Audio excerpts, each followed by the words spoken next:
우리가 이번 주부터 새롭게 묵상하고 있는 말씀인데요. 구약 성경에서 참 찾기 어려워요.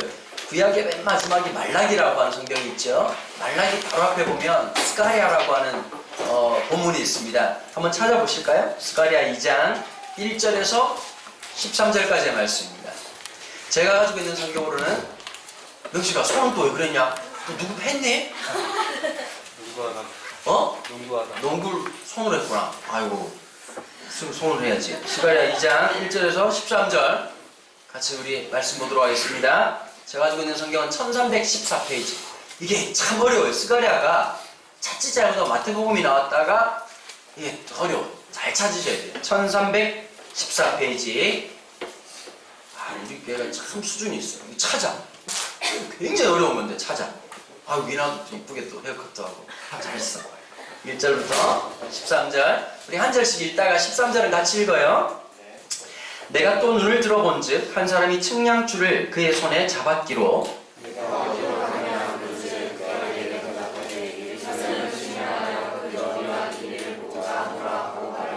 내게 말하는 천사가 나가고 다른 천사가 나와서 나를 그를 맞으며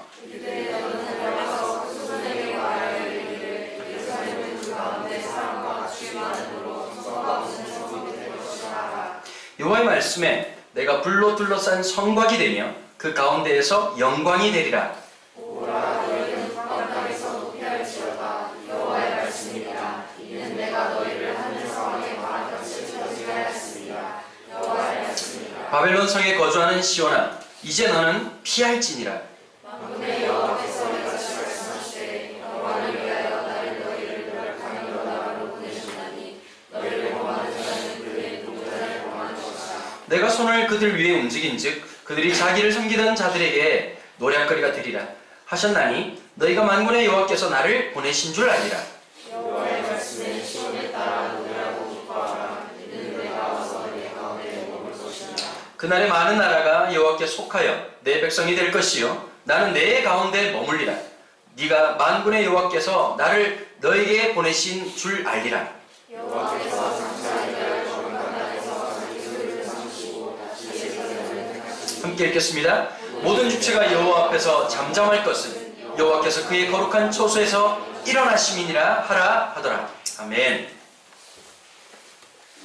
여러분 세상에서 가장 어려운 것 중에 한 가지가 있다면 선택이라고 하는 것일 거예요. 이걸 선택해야 될까? 저걸 선택해야 될까? 쇼핑할 때도 힘들고, 여러분 쇼핑은 그래도 나중에 이렇게 되겠지만 인생에 중요한 기로가 있을 때가 있거든요. 예를 들면 이런 거죠.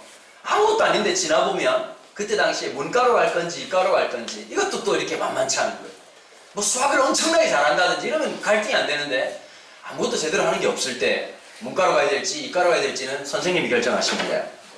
참 피곤한 일이죠. 대학을 결정하는 것도 마찬가지입니다. 내가 가고 싶은 대학이 있죠. 왠지 여러분들 그런 거 있잖아요. 이 정도 대학 가주면 좋겠다라고 하면 괜히 교문이 아름답고 동네가 지역이 아름다우며 왠지 괜찮을 것 같다는 대학이 있고 또 내가 가고 싶은 과가 있습니다. 늘 갈등은 어떤 걸까요? 성적과는 별로 관계가 없다는 사실이죠. 어떤 걸 선택해야 될 때 쉽지 않습니다. 남자친구를 만나고 여자친구를 만나는 것도 마찬가지입니다. 여러분 결혼은 더 빠기칠 노릇이죠. 쉽지 않죠. 이 사람이랑 사람이랑 이런 거예요. 다 부부 중에 여러분 결혼식 할 때 불행해 보이는 사람 누가 있겠어요? 다 환하게 웃고 그냥 즐거워하다가 이제 결혼 관계가 더 힘들어질 수가 있거든요. 서로가 안 맞을 수가 있으니까요. 직장은 어떨까요? 여기가 괜찮은가 보다 하고 딱 들어갔는데 가보니까 이상한 상사만 나가지고 그냥 지옥 같은 하루를 보낸다든지 하루 8시간씩 그냥 괴롭히고 당신 너 하는 일이 뭐야? 이러고 그냥 굉장히 괴롭힌다면 어떨까요? 세상에 좀 이랬으면 좋겠어요. 하나님께서 모범 답안을 딱 주셔가지고 자 요대로 움직이면 되는 거야. 매뉴얼 줬어. 이대로 하는 거야. 아침 몇 시에 일어나고 이렇게 해가지고 하나님이 내 사용법 이런 거 만들어 주셔가지고 2016년 사용법 이런 거 딱 만들으시면 얼마나 좋을까요? 이때는 이쪽 길로 가고 저쪽 길로 가고 갈등 없이 산다면 얼마나 좋을까요? 메뉴를 하나 고르는 것만 해도 굉장히 힘든 일이죠. 선택이라고 하는 것만큼 어렵고 힘든 것이 없습니다.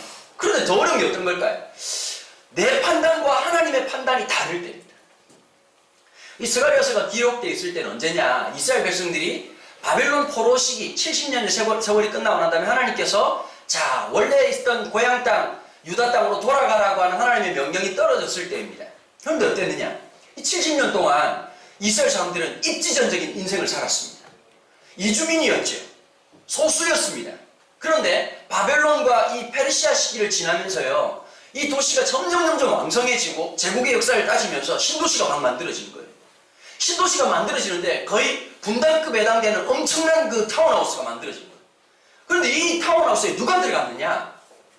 대부분의 성공한 사람들이 들어갔는데 그 중에 절대 다수의 사람들이 유다에서 포로로 잡혀왔던, 바벨론 포로로 잡혀왔던 이 유다 민족들이 70년 역사 동안에 성공과 번영, 악과 깡, 그리고 의지 하나로 성공해가지고 자리를 뻗어서 타운하우스에 하나씩 입주하기 시작한 겁니다. 이게 얼마나 감격스러웠겠습니까? 개고생했던 날들, 1850km 되는 기나긴 거리를 유다에서부터 바벨론까지 끌려오면서 아마 눈물의 빵을 먹고 살아만 있을 수 있다면 얼마나 좋을까? 그 고난의 시간들, 아무것도 알지 못하는 언어를 들어야 되고 아무것도 모르는 환경 속에서 새로운 생활을 시작했던 이 이스라엘 백성들이 70년 세월 동안에 입지전적인 인생을 살아서 타운하우스 입주하고 아이들 명문대학을 가고 자리를 다 잡고 세단 차를 몰고 다니면서 기가 막힌 인생을 살아가고 있는데 이제 야 인생이 진짜 너무 기쁘구나 라고 하는데 하나님께서 갑자기 뭐라고 말씀하셨느냐? 이제 고향 땅으로 돌아가자는 거죠. 여러분, 바벨론은 너무 화려한 곳이었습니다. 기가 막히게 아름다운 곳이었습니다. 반면에 유다 땅은 어떤 곳이냐? 이거 뭐 그냥 쓰레기만 가득 쌓여있는 가장 몰락한 땅이었습니다. 가장 비참한 곳이었습니다. 그 하나님께서 그렇게 말씀하신 거예요. 기가 막히는 거죠. 내가 눈에 볼 때 여기가 너무너무 좋은 곳인데 다른 데는 갈 수 있을까요? 이렇게 편안한 곳인데 다른 곳으로 갈 수 있을까요? 여기서부터 갈등이 시작되는 거예요. 우리가 생각할 때, 우리가 분석할 때, 우리가 이해관계를 따질 때 보면 여기 있어야 자녀 교육도 잘할 수 있고 지금 힘들게 겨우 이제 정착을 했는데 또 다시 돌아간다는 거, 이거 말이나 되겠습니까? 너무너무 힘든 일이지요. 가끔씩 제가 그런 분들을 봬요. 이제 미국에 공부하러 가셔가지고 자녀들을 다 양육시키고 난 다음에 그 애들은 이제 미국 교육에 철저하게 있는데 이 목사님들이 갑자기 이제 한국에 임지가 생겨가지고 사역지가 생겨서 담임 목사님 오실 때가 있어요. 그럼 누가 고생하느냐? 애들이 죽어나는 거예요. 여러분, 미국에서 뭐 예를 들면 뭐 대학을 들어갈 때쯤 됐다, 성인이 됐다, 또 이해가 돼요. 초등학교, 중학교 다 보내고 났다가 중학교 3학년쯤 이민을 오잖아요. 얘들이 적응을 못하는 거예요. 한국말 못하면 한국 사회에서는 좀 이렇게 배려해주고 좀 약한 애들 돌보고 이런 게 중학교 3학년 애들은 세상에서 제일 못된 놈들이 중학교 3학년이거든요. 우리 교회는 안 그렇지만. 왕따 시키면 조금만 찢다 같으면 말기 못하는 이 병신 같은 새끼 뭐 이러고 막 이런단 말이에요. 좀 버벅댈 거 아니에요. 음식도 안 가. 모든 게 안 맞아가지고 매일같이 울면서 엄마 보고 아빠 보고 미국 보내달라고 막 울부짖을 때마다 아빠 엄마 마음이 얼마나 힘들까요? 좋은 것을 버리고 왔을 때, 더 힘든 지역으로 돌아왔을 때, 이게 훨씬 더 어렵고 쉽지 않은 문제이겠죠. 그런데 하나님께서 뭘 보여주시느냐? 스가랴가 이런 말을 전파하는데 여러분 씨알이나 먹혔겠습니까? 목회자가 제일 힘든 게 하나 있어요. 어떤 건지 아세요?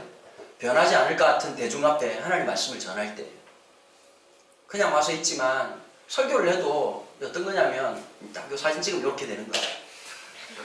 전혀 변하지 않을 것 같아. 전혀 변할 준비가 되어 있지 않아.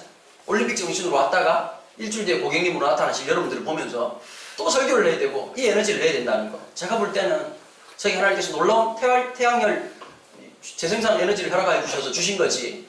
여러분 진짜 힘들고 어려운 일이거든요. 어쩌면 변할 것 같지 않은 사람들에게 스가랴가 너무너무 고통스럽게 말씀을 전하면 변하지 않는 거예요. 에스겔이 열심히 말씀을 전했어요. 고향 땅으로 돌아가자. 아무도 콧방귀만 끼는 거예요. 헛소리하고 있네. 그런데 스가랴에게 하나님께서 2장에 보면 이게 이제 묵시문학의 전형적인 특징, 그 요한계시록이라든지 그 다음에 다니엘서 뒷부분, 그 다음에 스가랴, 에스겔도 마찬가지고 이 묵시문학의 특징들이 나타나거든요. 그게 어떤 거냐? 1절에 나타나죠. 내가 눈을 들어본 즉 한 사람이 측량줄로 손에 잡았다. 이러고 내가 눈을 들어본 즉 내가 하나님의 어떤 신에 이끌려서 이런 게 이제 전형적인 요한계시록적 이걸 갖다 좀 어려운 말로 묵시문학이라고 얘기하거든요. 하나님께서 언제 묵시를 주시느냐? 고난이 깊을 때예요. 더 이상 대화가 안 될 때. 가장 어려울 때. 너무너무 고통스러운데 하나님께서 환상 중에 누구를 보여주셨느냐? 어떤 천사가 갑자기 동시 공간을 이동해가지고 1850km 떨어져 있던 예루살렘에서 뭐 하느냐? 측량줄 갖고 막 이렇게 하고 있는 거예요. 여러분, 어느 지역에 허브벌판이었는데 갑자기 포크레인이 막 등장하고 그 다음에 덤프트럭이 막 왔다 갔다 하고 좀 있어 보니까 엄청난 타워 크레인이 막 세워졌다. 이게 무슨 뜻일까요? 건물이 지어지고 있다는 뜻이겠죠. 그러고 난 다음에 좀 있다가 보니까 뭐 조감도 같은 게 붙고 좀 있으면 뭐 통행에 지장을, 그 인생이 늘 통행에 지장을 주지요. 뭐 난 어릴 때 있잖아. 주인백이란 말이 사람 이름인 줄 알았어요. 잘 무식하면 안 되지요. 온 동네 주인백이라는 놈들이 많다는 생각이 들었어요. 주씨가 이렇게 침이 있구나. 인백이가 나쁜 놈이구나. 이런 생각을 했었거든요. 근데 이제 여기에서 막 건물을 짓고 있는 거예요. 그런데 갑자기 이게 뭐 새로운 건물을 짓나? 그러고 나는데 뭐 하시냐고 물어봤더니 이렇게 말하는 거예요. 여기 건물을 지으려고 지금 이 예루살렘 전체의 너비와 그리고 폭을 지금 재고 있다. 이렇게 하고 있는데 갑자기 다른 처자가 또 나타나는 거예요. 처자가 나타나가지고 무슨 말을 하느냐. 그런데 이 지역은 줄로 재가지고 될 구역이 아니다.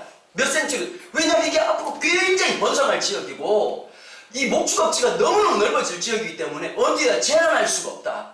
그런데 여러분 고대 이 생활 방식, 건축 양식이 뭐냐? 첫 번째 건물부터 짓지 않습니다. 성벽부터 짓습니다. 바벨탑이라고 하는 말이 안 맞습니다. 바벨성입니다. 성과 대를 쌓아야 돼요. 왜 그러냐? 적들의 침입 방어하기 위해서예요. 항상 여러분 고대 전쟁의 특징이 있죠. 고대 전쟁은 단순한 영역 싸움으로 시작된 게 아니에요. 처음에 초대 가출 원시적 전쟁은 생존을 목표에 두는 거예요. 자급자족 있잖아요. 자급자족하다가 먹을 게 딱 떨어지면 방법은 딱 하나밖에 없는 거예요. 교회 다니는 애들 뭐 물어보면 이런 얘기 하거든요. 뭐 짐승을 잡수 얘들아. 그거 잡을 것 같으면 살지. 그것조차도 안 되니까 어떻게 하느냐. 옆에 있는 사람을 침입하는 거예요.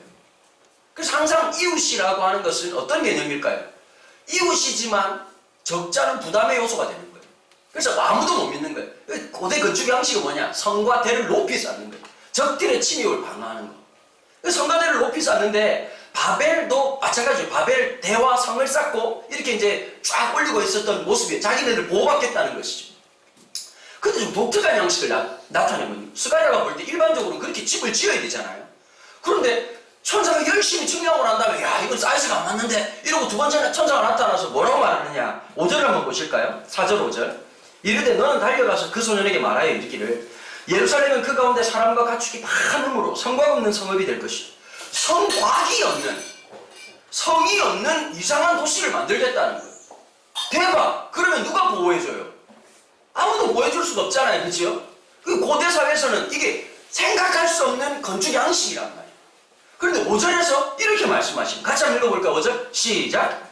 여호와의 말씀에 내가 불로 둘러싼 성벽이 되며 그 가운데서 영광이 되네. 하나님 이렇게 말하는 거예요. 내가 성벽이 되어주마. 어떤 성벽? 불의 성벽이 되어주마. 여러분 아브라함의 인생 중에서 하나님의 말씀을 따라가지고 본토 친척 아비 집을 떠나서 내가 지시한 땅으로 가라 그랬어요. 순종을 해요. 근데 더 멋진 삶이 있었어요. 아브라함은 단 한 번도 그의 인생을 살면서 성과 대를 쌓지 않았어요. 근데 성경은 뭐라고 표현하느냐? 여호와께서 그의 성벽이 되셨다 이렇게 표현해요. 스가랴가 바로 그 얘기를 하는 거예요. 여러분 이 스가랴의 말씀을 딱 들었던 사람들은 무슨 이미지가 먼저 떠올랐느냐? 아브라함의 믿음의 삶의 주거 방식이 딱 떠오른 거예요. 바보 같았죠. 늘 적들이 침입할 수 있는 공간이었고 구조였지만 하나님이 성벽이 되시고 하나님이 지켜주심으로 인해서 아브라함의 삶이 안전히 보장받을 수 있는 그의 인생이었거든요. 하나님이 뭐라고 말씀하십니까? 지금 당장에 보니까 우리는 바벨론이라는 데가 가장 안전하고 가장 튼튼하고 미래를 보장받을 수 있고 주거 환경이나 모든 게 너무 훌륭한 곳인 거예요. 근데 뭐라고 우리 보고 이렇게 말하는 거죠. 거주지를 옮겨라. 어디로 옮겨라? 너네들이 볼 때는 다 쓰러지고 엉망진창이지만 그곳에 뭐가 있다? 하나님의 보호하심과 하나님의 계획이 있다. 이렇게 말하는 거예요. 여러분, 우리는 어떤 선택을 해야 될까요? 눈에 보이는 것이 아니라 내가 볼 때 안전하고 내가 생각할 때 옳은 것이 아니라 하나님이 이끄는 곳을 갈 때 거기에 진정한 기쁨이 있어요. 그게 하나님의 은혜예요. 얘들아, 이건 공부 잘한다고 되는 문제가 아니야. 이건 열심히 노력한다고 되는 문제가 아니야. 하나님의 은혜가 그러니까 너무너무 힘든 거예요. 왜 힘든지 아나? 아니, 하나 때문이야. 눈에 보이는 것이 너무 강렬하기 때문에 그걸 내려놓고 살아간다는 게 너무 힘들거든. 그 내가 보니까 대부분 그래요. 내가 보기에 좋은 거, 내가 보기에 너무 좋은 것은 내려놓는 게 좋아. 그게 위험해. 하나님 뜻이 어디 있는지 모르기 때문에. 물론 하나님 뜻을 A, B, C, D 1, 2, 3, 4번 중에서 4번이 하나님 뜻이고 1, 2, 3번은 하나님 주신 유혹이라고 생각하고 1, 2, 3번을 선택해가지고 그냥 어려움을 당한다라고 생각하면 그게 굉장히 위험한 거예요. 하나님도 하시면 매 순간 있어요. 그러나 중요한 게 있어요. 우리가 어디를 향할 것이고 무엇을 향해 갈 것인가를 결정 지을 때 하나님 말씀에 인도하심이 필요한 거예요. 제가 오늘 아침에 학원에 설교가 끝나고 난 다음에 학원에 설교하고 나면 꼭 우는 애들이 한두 명씩 있어요. 우리 교회는 절대 그런 놈들이 없는데 눈가를 찔러서 그런지 모르겠지만 오늘도 어떤 여학생 한 명이 목사님 잠시 얘기 좀 나눌 수 있겠냐고 물어보더라고. 그래 무슨 얘기냐 그랬더니 얘가 이런 얘기를 하는 거야. 자기 모태신앙이라는 거야. 모태신앙인데 정말 이 학원 재수할 때까지도 하나님 인도하심에 대한 신뢰가 있었다는 거야. 아침마다 큐티를 한대요. 말씀을 묵여잡는 여러분 그게 얼마나 쉽지 않은 일이에요. 근데 큐티를 해도 마음에 평안함이 없다. 큐티하고 있다 보면 다른 애들은 다 공부하고 있고 막 마음이 그냥 갈등이 생기고 조급해지기 시작하고 너무너무 마음이 답답하다는 거예요. 야, 이럴 때 어떻게 답변해줘야 될까요? 보통 목사님들은 기도해라, 말씀을 더 봐라 이딴 식으로 말하겠지만 저는 이렇게 말해줬습니다. 나도 그렇다. 나도 답답할 때가 많다. 근데 얘가 깜짝 놀라더라고. 목사님도 그러세요. 자주 그렇다. 더 놀라운 사실을 말해줄까? 성경에 꽤 많은 사람들이 이것 때문에 힘들어했다. 다윗은 13년 동안 사울의 칼날을 피하는 것 때문에 힘들지 않았다. 영적인 답답함이 있었다. 그 마음속에 찬양을 함부로 부를 수도 없고 내가 예루살렘에 올라갈 때 그때를 기억하면서 내가 슬피 울었던 그 마음들. 내가 하나님 찬양하고 싶습니다. 이 동굴에서 예루살렘에 올라갔던 그때 성전에서 함께 올라가서 하나님을 예배하고 높여드렸던 너무 그리운데 마음이 답답한 거예요. 지금 당장 현실은 어떤 거예요? 지금 칼날 앞에서 오늘을 버틸 수 있을지 내일은 어떤 일이 날지 아무것도 모르는 그 불안과 염려 속에 살아가는데 그 불안만큼이나 더 답답한 게 어떤 걸까요? 날마다 부흥회를 좀 일으켜주고 성경의 역사가 있고 하나님 은혜가 있으면 버틸만 할 텐데 너무너무 답답했던 거예요. 용업의 윈이는 아들들이 딸들이 다 죽었기 때문 그것도 있겠지요. 재산을 하루아침에 다 빼앗겼기 때문도 있겠죠. 그런데 더 답답한 것은 23장에서 욥기 23장에 이렇게 말하는 거예요. 하나님 저 진짜 너무 미쳐버릴 것 같아요. 잃어버린 재산 내 자녀들 생각하면 마음이 무너질 것 같아요. 더 힘든 것이 있습니다. 앞으로 가도 그 하나님이 안 계신 것 같고 오른쪽에 하나님이 일하시는 게 분명히 내가 알고 있는데 오른쪽으로 돌이켜도 하나님이 안 보이고 안 느껴진다는 게 너무 답답합니다. 수많은 하나님의 사람들은 답답함을 느꼈어요. 아모스는 소리를 지르는 거예요. 하나님 도대체 어디 있길래 세상이 이렇게 불공평하고 음란하고 더럽고 하여튼 나쁜 새끼들이 전부 다 1등하고 머리를 차지하고 우두머리가 되고 이 더러운 세상에 하나님은 어디 계십니까?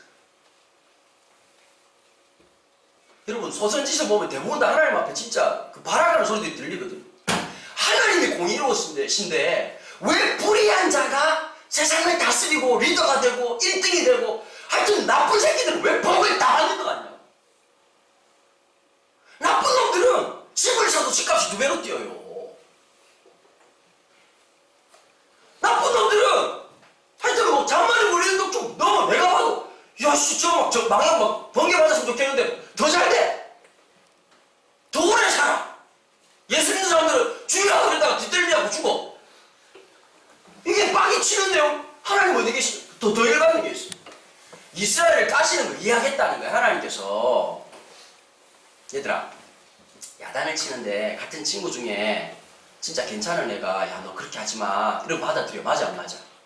내가 봐도 쓰레기 같은 놈이 와가지고 너 똑바로 해. 그럼 어떤 마음이 드니? 볼펜을 들어야지 눈가리를 찔러야지. 맞아 안 맞아? 열받니 안 받니? 어? 진짜 얼굴 안타까운 애가 오늘 너 진짜 화장 이상하다 이러면 어떤 마음이 드니? 사포로 가라 그래야지. 그지 않냐? 그 선지자들이 느꼈던 마음이 그 마음이라니까. 하나님, 아니 우리를 치는 건 이해하겠는데 저 새끼는 아니지 않냐? 저 쓰레기 같은 놈이 왜 우리를 치냐? 좀 괜찮은 애가 와서 때린다든지 아니 괜찮은 애들이 오면 좋겠는데 IS 같은 놈이 와가지고 우리를 괴롭히고 걸레 같은 놈이 와가지고 막 우리를 놀리고 힘들게 만드는 게 너무 이건 말이 맞지 않지 않느냐. 이게 선지자들이 대부분의 이야기들이에요. 하나님 어디 계십니까? 여러분 그 답답함을 다 가지고 살아요. 여러분 그 답답함을 통해서 우리가 배우는 게 딱 하나 있지요. 영적인 간절함과 사모하는 마음들을 배우기 시작합니다. 여러분 제일 중요한 게 있어요. 일상이라고 하는 것에 주어지는 것들이 평범한 것이 아니라 축복이라고 하는 것을 느끼는 것은 결핍이에요. 그래서 저는 이렇게 말하고 싶어요. 하나님의 부재의 공간은 하나님의 임재의 공간을 준비하시는 거예요. 써라. 좀. 하나님의 부재는, 하나님의 결핍은 간절함을 창조하는 하나님의 시간이고 하나님의 공간인 거예요. 거기서 우리는 배워요. 날마다 기도하면 하나님께서 나타나고 날마다 묵상하면 막 가슴이 뜨거워져요. 큐티 해본 친구들 느끼죠. 은지야 매일매일 하면 막 그냥 말씀이 그냥 우르캉캉 시시시하고 임하고 막 그냥 막 요한복음으로 내가 너를 그냥 역사하고 갑자기 막 옆에서 막 베드로가 막 그물질하고 있고 와 은지 오늘도 묵상하네 이러고 막 나는 쇠가빠지 고기 잡고 있는데 이렇게 말하지 않는다고. 어떤 날은 읽어보면 그게 무슨 말인지 답답하기도 하고 어떤 날은 또 컨디션도 안 좋은데 본문도 길어요. 그거 얼마나 열받는 줄 아냐? 가끔씩 큐티하는데 석절 위로가 되잖아. 석절이라는 게 위로가 돼요. 어? 근데 그날 따라 막 그냥 막 글자도 빡빡하게 집어넣어가지고 그냥 두 줄로 연결해가지고 쭉 읽다가 보면 이 말이 저 말이 이 말인지 분간이 안 되고 뭐 예수님이 말한 건지 베드로가 말한 건지 내용이 왔다 갔다 하면서 지금 좌회전이 왜 되는지 판단이 안 되고 유턴을 하고 있고 이런 판이야. 참 어려워요. 쉽지 않아요.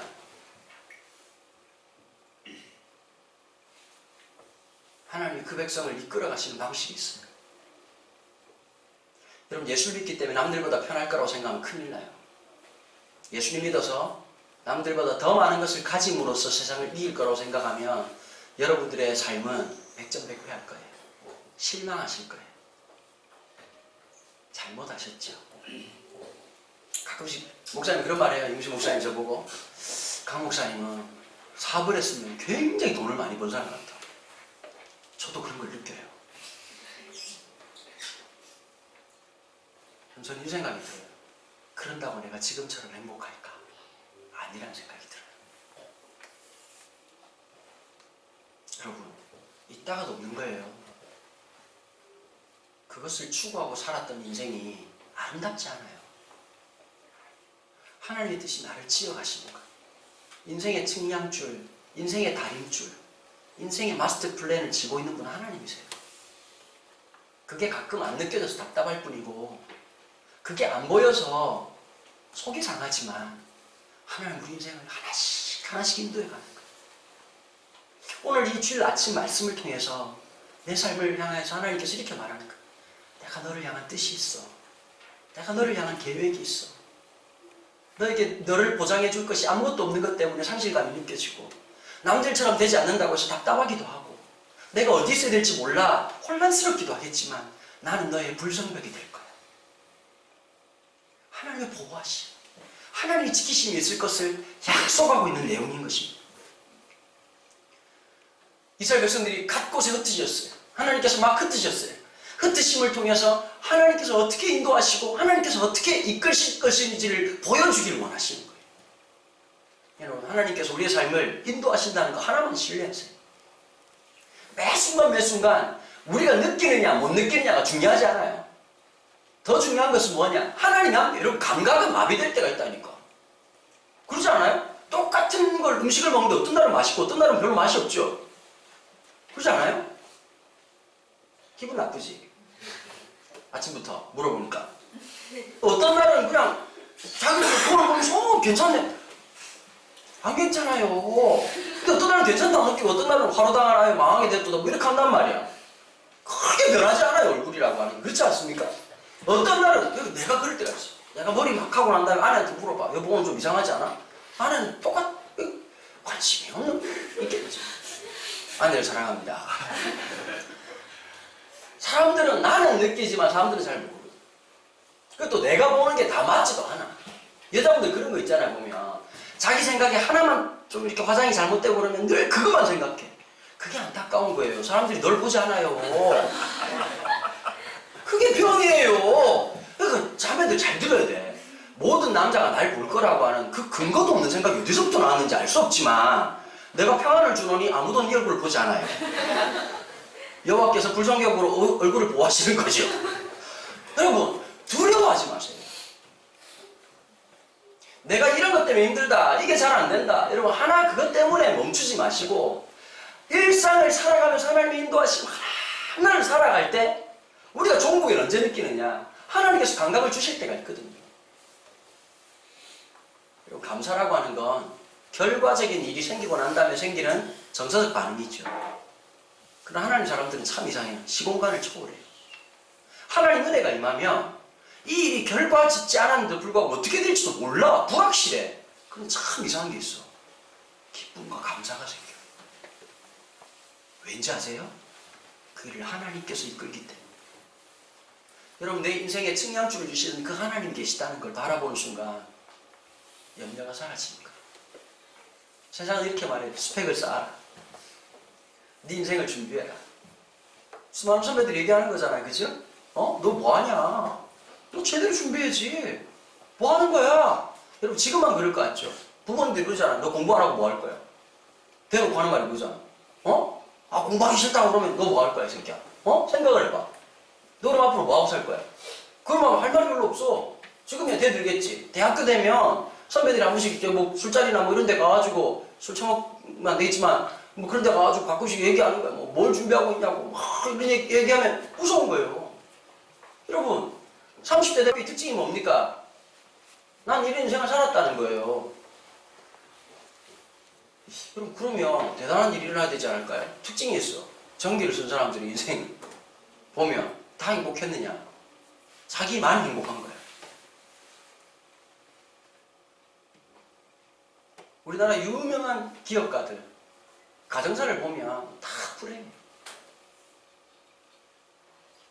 현대가 하나하나 살펴보면 자식이 2명이나 장사를 죽었어. 그게 무슨 인생에 행복이 있겠어? 수천억 수조가 가지고 있어봐야 뭐가 행복하겠어? 여러분 하나님의 인도하심 속에서 있는 게 있어요. 놀라운 은혜와 평강과 기쁨이에요. 그게 주어질 때 우리의 삶이 일상을 살기 시작하는 거예요. 안 느껴질 때 있어요. 그럴 때는 이렇게 기도하세요. 하나님, 저 답답해요. 너무너무 답답해서 마음이 힘들어요. 그럼 있는 마음을 고백하는 거예요. 참 우리나라 사람들은 기도를 이상하게 하거든요. 자기 마음을 안 드러내. 종교화하고 신학화해. 마음이 안 실려. 그럼 답답하면 답답하다고 얘기하세요. 하나님 너무 답답해요. 너무 지쳐요. 하나님 힘주세요. 하고 너무 따분해요. 여러분 자기의 감정을 드러내는 거. 호세아서에 보면 참 하나님이 독특한 신으로 계시하시죠. 창조주신 하나님이 호세아에게 피조물인 호세아에게 자기의 감정을 드러내시는 거예요. 내가 이 백성 때문에 내가 너무 속이 상해. 지난주에 제가 말씀드렸잖아요. 이건 엄청난 은혜거든요. 하나님은 자기의 마음을 고백하는 사람들에게 하나님 마음을 고백하신다. 여러분 진짜 친구라고 하는 게 그런 거잖아요. 하나님께 그 마음을 나누는 거. 자기의 생각을 나누는 거. 예수님을 자기를 나타낼 때 이렇게 말했어요. 나는 너의 친구가 되길 원한다. 하나 물어볼게요. 여러분 그분과 친구로 살아가세요? 일주일에 한 번 갑자기 하나님 아버지라고 말하면 어색하지 않으세요? 양심이 있어야지 사람이. 지 마음대로 살다가 갑자기 하나님도 얼마나 당황스럽겠니 갑자기. 얘가 아버지랜다. 6일 동안 지 마음대로 살다가. 제일 중요한 건 그분께 내 마음을 얘기하는 거. 내 중심을 얘기하는 거. 답답함을 고백하는 거. 그때 언뜻 하나님 어떻게 하실까요? 하나님께서 우리에게 은혜를 주시는 거예요. 스가랴도 지치지 않았을까요? 계속 말씀을 전하는데 변하지 않는 그 백성 앞에서 얼마나 답답했겠어요. 근데 2장은 뭘 나타내는 거예요? 간증인 거예요. 야, 그 답답할 때 하나님의 은혜가 환상 중에서 내 삶을 이렇게 인도하셨어. 하나님이 불성백이 되어주신대. 하나님이 이렇게 하신대. 간증이 되는 거예요. 예수님 모른다고 부인했던 베드로에게 우리 지난주까지 요한복음 했잖아요. 묵상하면서 예수님께서 이런 말씀을 하시잖아요. 베드로가 완전히 아작이 난 거죠. 왜냐하면 12명 중에서 주도적 인생을 살고 막 다른 사람들 말 못하게 87점 몇 %인가 거의 제자들 말하는 것 중에 절대 다수의 말을 베드로 혼자 했단 말이에요. 자기가 강한 사람이었어. 예수님 너희 중에 나를 한 명 팔리라 이렇게 말하니까 뭐라고 말하니까 이 자식들 다 팔아도 저는 아닙니다. 졸지에 쓰레기 만들었잖아요. 자기가 확실히 강한 사람이었어. 자기의 힘이 있는 사람이었거든. 그런데 3번이나 모른다고 부인하고 난 다음에 제자들 앞에, 여러분 제 생각에 주님 앞에 서는 것도 쪽팔린 일이지만 졸지에 제자들끼리 숨었는데 아마 여러분 들리지 않습니까? 10명의 나머지 제자들이 가론유다는 죽었고 10명이 저 새끼 아이고 늘 말은 큰 소리 치고 나이는 쳐들어가지고 맨날 저러더니 아이고 병신 같은 놈 저 3번을 부인하고 아이고 찐따 같은 새끼 이런 말 하면서 베드로도 감각이 있으니까 쪽팔렸을 거 아니에요. 그리고 이제 혼자 이렇게 말하는 거예요. 난 바다 가서 고향 가서 낚시나 할래 고기나 잡을래. 그러니까 그 사람들이 주섬주섬 또 뭐 갈 데가 있어야지. 3년 6개월 동안 놀고 먹었으니 갑자기 새로운 사업을 시작하기도 힘들고 그러니까 뭐 가볼까? 뭐 자연이 있네? 뭐 같이 가볼래? 몇 명 간 거야. 가가지고 주님을 만나잖아요. 요한이 보고 막 주님이시다 그러니까 눈도 안 좋고 나이도 많으신 베드로 형님이 옷을 입은 채로 바다에 막 수영해가지고 주님께 가. 그래서 서로 말이 없어. 서로 쭉 앉았어. 그러고 나서 예수님이 물었어. 야, 밥이나 먹었냐? 그러니까. 그러니까 뭐 잡아온 고기를 가져와라. 주님께서 요리하시고. 쿡방의 원조는 주님이셨어요. 재미도 없고, 획기도 없고, 축복합니다. 요리를 쭉 하시고 막 또 엄청 처먹었네. 처먹고 난 다음에 다 제자들이 있는데 갑자기 처음에 막 웃고 막 같이 먹을 때 괜찮은데 먹는 것도 다 떨어지고 주변의 소리도 잠잠해지고 사람들이 점점 자기의 모습을 인식하고 주님 앞에 있을 때 얼마나 창피하고 미안하고 부끄럽겠어요. 주님이 딱 묻는 거예요. 베드로야, 이 모든 사람들 중에 너 나를 더 사랑하냐? 보통 목사님들이 그런 얘기 많이 하거든요. 이 단어가 예수님이 2번 아가파오라는 단어, 그 사랑한다는 말이 그 3가지 단어가 있거든요. 3가지 단어가 헬라어로 아가페, 그 다음에 필레오, 3번째가 그 에로스라고 너 좋아하는 거 있잖아, 그치? 이 3가지인데 예수님이 2번을 이렇게 질문하셨어요. 너 아가페, 하나님의 신적인 사랑을 사랑하냐? 뭐 이렇게 얘기했다 그러는 거예요. 근데 이제 제일 실수하는 장면이 요 본문을 해석할 때예요. 성경 전체에 볼 때 아가페와 필레오를 구분해서 사용해가지고 용도를 딱 제한해서 사용한 적은 한 번도 없습니다. 쉽게 말하면 목사님들이 이렇게 말하잖아요. 너는 나를 신적으로 사랑하느냐 그랬는데 베드로가 뭐라 했냐니까 나는 필레오 친구로서 사랑합니다 이렇게 말하고 난 다음에 2번 말하고 나니까 예수님께 수점을 딱 낮춰가지고 아 베드로는 아직까지 이런 사랑을 못하는구나. 그래서 너 나 사랑하니 마지막 물을 때는 필레오로 얘기했는데 또 필레오로 답변했다. 뭐 이런 식으로 얘기를 하거든요. 근데 성경이 여러분 고대 언어는 특징이 있어요. 이게 무 자르듯이 탁탁 잘라지는 단어가 아니야. 나도 늘 그런 마음이 있었는데 박용동 교수님이 진짜 이번 주에 지적을 잘 하셨더라고요. 성경 해석 오류 중에 제일 중요한 게 이 부분이다. 성경 어디에도 신약 성경에도 아가페와 필레오를 구분해 쓴 적이 없다. 그러니까 하나님 예수님께서는 아마도 헬라어로 말하지 않고 아람어를 썼을 거다. 아라빅, 히브루 이걸 다 아람어라고 얘기하거든요. 방언이에요, 방언. 예수님은 헬라어로 쓴 게 아니라 아람어를 썼을 거다. 그렇다면 아람어 속에서는 사랑하냐고 물으시는 거지 그것을 그냥 구분해서 그렇게 말할 수 있는 부분은 아니다. 중요한 건 이거예요. 가장 중요한 핵심은 뭔지 아세요? 그런 지역적인 부분이 아니라 주님은 무너져 있는 베드로를 향해서 다시 한 번 더 어떻게 하느냐, 리더로서의 역할들을 감당할 수 있도록 다시 세우신 장면이거든요. 대위임령을 하시는 거예요. 제 아들 앞에서 내 양을 먹이라 이러면서 가장 수장적 역할을 감당할 수 있도록 다시 회복시킨 장면이었거든요. 무한하고 힘들었어요. 근데 베드로는 평생 기억할 거예요. 그날 그 눈빛이 증오하지 않았다는 거예요. 아이고 이 새끼 혼자 잘난 척 다 하더니 병신 같은 놈 3번 그래. 그것도 야 무서운 놈이 칼 들고 왔냐? 어떤 여자애가 하나 물어봤더니 그걸 모른다고 이게? 이 병신 같은 새끼. 이렇게 말하지 않았다고. 지금 베드로의 연약함을 받으신 거예요. 내가 너를 사랑하느냐? 그 말에 뭐가 있을까요? 너 나 사랑하니라는 말에 난 이미 널 사랑하고 있었다. 한 번도 사랑하지 않은 적이 없었다. 네가 실패할 끝에서 사랑했다. 그렇다면 예수님께서 왜 베드로에게 이 말씀을 하실까요? 무너진 인생, 다시 주님께서 측량줄을 잡으시고 베드로의 인생 가운데 이렇게 말하는 거예요. 내가 너의 삶을 통해서 내가 새롭게 세울 부분이 있다. 여러분, 오늘 우리 인생에 측량줄을 잡고 계신 그 주님께서 우리 가운데 오십니까? 실패하셨습니까? 좌절하셨습니까? 스스로에게 낭망하셨습니까? 다시 시작하십시오. 다시 말씀을 묵상의 자리로 가시고 다시 우리 그분과의 친밀한 공간, 시간을 확보하십시오. 그때 우리는 언뜻 보게 될 겁니다. 우리 인생을 향해서 구슬땀을 흘리시고 역사하시고 인도하시고 행하시는 그 하나님의 거친 숨소리를 듣게 될 것입니다. 그리고 우리는 알게 될 것입니다. 하나님 우리의 진정한 성벽이 되시고 보호가 되심을 알게 될 것입니다. 그래서 13절로 이렇게 마치고 있죠. 스가랴는 모든 육체가 여호와 앞에서 잠잠할 것은 여호와께서 그 거룩한 처소에서 일어나심이라 하라 하더라. 하나님의 일어나심. 여러분 이건 이제 전쟁 용어거든요. 일어난다는 게 자다가 일어났다는 뜻이 아니라 뭐냐? 사람이 여러분 자리에 앉아있다가 딱 일어난다는 것은 어딘가를 행한다는 뜻이죠. 그죠? 하나님이 행할 것이라. 하나님 즉각적으로 역사하신다. 이게 히브리적 그 은유적 표현이거든요. 하나님의 일어나심.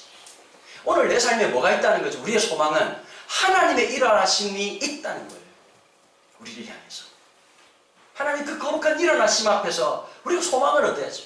하나님 우리를 버리지 않았다는 거. 우리를 포기하지 않았다는 거. 지금 인생 가운데 역사하신다는 거. 여러분 우리의 삶에 함께 하신 그 주님으로 인해 살기를 바랍니다. 근데 하나만 부탁할게. 다들 어디 뭐 약 먹고 왔니? 늘 내가 있잖아. 딴 데 가가지고 내가 설교하면서 자질을 느낀 적이 없는데 우리 교회 오면 자질을 느껴요. 내가 혀를 깨물어야 되나. 어제 내가 위로받았다. 제주도에 있는 후배 한 명이 늘 이 방송을 본대요. 진열아, 내가 방송을 얘기하는데 네가 말하는 것처럼 대한민국 최고의 설교자는 강은도가 아니에요. 난 여기 오면 전 이 기가 다 빨려요.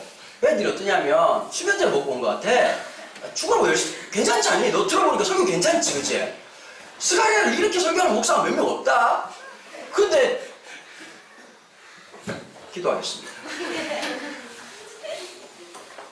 하나님 감사합니다.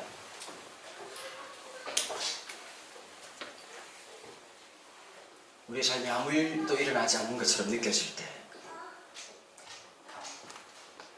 앞으로 한 걸음을 나아가지 못하고 끊임없이 뒷걸음질 치고 인생의 좌절과 실패로 굴러떨어지고 있다고 느껴지는 그 순간 여전히 우리를 사랑하시고 우리를 향한 놀라운 계획을 가지신 그 하나님의 손길이 있다는 것을 이 말씀을 통해서 보게 하여 주옵소서. 눈에 보이는 것이 없고 귀에 들리는 것이 없고 손에 잡히는 것이 없다 할지라도 하나님 우리 인생에 지금도 일하시며 주의 보좌에서 일어나셔서 행하신다는 이 사실이 우리에게 위로가 되고 힘이 되게 하여 주옵소서. 주가 행하시기 때문에 우리에게 소망이 있음을 고백합니다. 여호와 하나님의 불성벽이 우리의 삶을 지켜주시기 때문에 평안을 고백합니다. 아버지 하나님, 눈에 보이는 대로 행하지 않게 하시고 주님이 이끄시는 곳으로 갈 수 있는 믿음과 용기를 허락하여 주옵소서. 다시 묵상하고 다시 주님의 과 함께하는 그 고요한 시간으로 나아갈 수 있는 은혜를 허락하여 주옵소서. 오늘 주님 앞에 올려드리는 예물과 우리의 찬양과 우리의 기도를 주님께서 받으시고 무엇보다 그리 살아갈 수 있는 거룩한 결단이 다시 일어나도록 축복하여 주옵소서. 주 예수 그리스도의 은혜와 하나님 아버지의 무한하신 사랑과 성령의 교통하심 우리 삶에 인생의 다림질을 쥐고 우리의 삶을 인도해 나가시고 이끄시고 지금도 일하시는 그 하나님을 신뢰하는 믿음으로 살아가기를 소원하는 주의 백성들 머리 위에 지금부터 영원토록 함께 계시기를 축원하옵나이다.